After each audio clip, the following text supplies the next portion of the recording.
Ever get one's wires crossed when supersizing and growing your business? Sharon Horne-Ellstrom here. Our communication-related idiom today is to get one's wires crossed, or to get your wires crossed. And basically, it means to have confusion. It comes from the telephony industry, or the days of telephones when switchboards, but it could be from telegraphs too. Sometimes the circuits or the wires would get crossed, and you'd be connected or routed to the wrong conversation. I remember when I was a little girl, back in the days when we actually had 6-digit phone numbers, and they had switchboard operators. When I was a very little girl, there were switchboard operators still, where they would actually plug in the phone to different circuits and different lines to connect you to your party. When my mom was growing up, they would pick up the phone and ask for the person, and a person was there, and the operator was there, and she would actually connect you to the person that you wanted to talk to.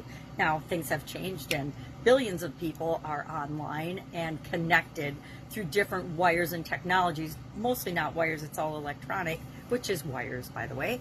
But we aren't having to, actually, even in the days of my cell phone, I've had experiences where I've been connected to the wrong person on my phone, dialed the right number, but for some reason the phone's in the lines, or if you get on the line, especially on conference calls and things, sometimes you'll hear other parties getting connected mistakenly, even today, by getting their wires crossed, but not physically a person crossing the wires, but you'll get feedback and things that come in from other lines or other circuits. Still happens, I guess, now that I think about it.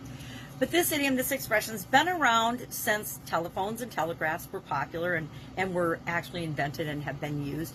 Charles Dickens gets credit for using it in some of his writing, as does, it first appeared in a newspaper called the Illinois Register in 1878. I think it was July the 17th, 1878. And then again, there's all kinds of listings of where it first appeared, to get your wires crossed, or to get one's wires crossed, or to misunderstand or be confused, or be rerouted to the wrong party.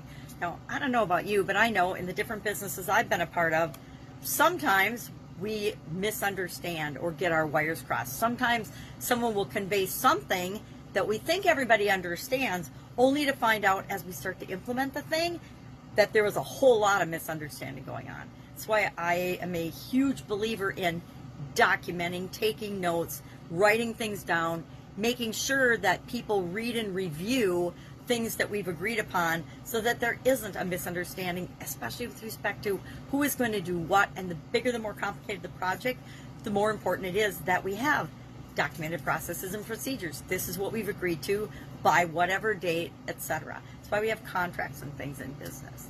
So I'd love to know, I've definitely used this expression. Have you used this expression? Have you heard this expression? Have you ever felt confused, or like you've gotten misinformation or gotten your wires crossed? I know I certainly have. So that's our communication-related idiom today. Have an awesome day. Try to be clear and specific in your communication, and seek to understand as well as be understood. And I will, of course, be with you around with another communication-related idiom for this month. Have an awesome day.